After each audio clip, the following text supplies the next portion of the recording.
আজকে আমি এসেছি জেঠুর বাড়িতে, একটু কাজ ছিল। এই হচ্ছে আমার নাটকের জেঠুর বাড়ি, আর গোটা ঘর শুধু দেখতে পাচ্ছেন পুরো গাছপালায় ভর্তি। তো এইখানে আমি একটা জিনিস আপনাদেরকে দেখাবো। এই যে এই কুমড়ো গাছটা দেখতে পাচ্ছেন, এইটাকে জাস্ট আমি ছোট্ট দেখেছিলাম, সেই গাছে আজকে ফল দেখলে আপনাদের মাথা খারাপ হয়ে যাবে। এই যে দেখুন একটা কুমড়ো, সাইজগুলো দেখুন জাস্ট। আমি তো বসেছিলাম, বসে বসে হঠাৎ করে এই কুমড়োর সাইজ দেখে আমার তো মাথা খারাপ একদম। এই যে দেখতে পাচ্ছেন আর একটা কুমড়ো, আপনারা কিন্তু গুনবেন, ঠিক আছে? আচ্ছা, এইদিকে কিন্তু আরও রয়েছে, দেখাই জাস্ট আপনাদেরকে সাইজটা, অবস্থা দেখুন একবার। এই একটা কুমড়ো এত ভারী যে ওটাকে চাপিয়ে রাখা হয়েছে।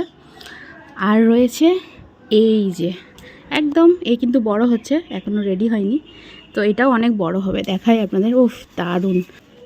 গাছে এরকম ফল দেখলে এত ভালো লাগে, ধারণার বাইরে। অবস্থা দেখুন কুমড়োটার, সেরা। তো চারটে তো দেখতেই পেলেন, 4-5টা। আর ওই যে দূরে একটা ছোট্ট বর্ত হচ্ছে, ওই যে দেখতে পাচ্ছেন। আর এই ভেতরে আর একটা রয়েছে। সো গোটা গাছটা দেখুন পুরো একদম কবজা করে রেখেছে, পুরো বাগানময় একদম। আর এত সুন্দর লাগছে, ধারণার বাইরে। সো চলুন, ভিডিওটা এই অবধিই ছিল, জাস্ট আপনাদের সাথে একটুখানি শেয়ার করা। কেমন লাগলো অবশ্যই জানাবেন।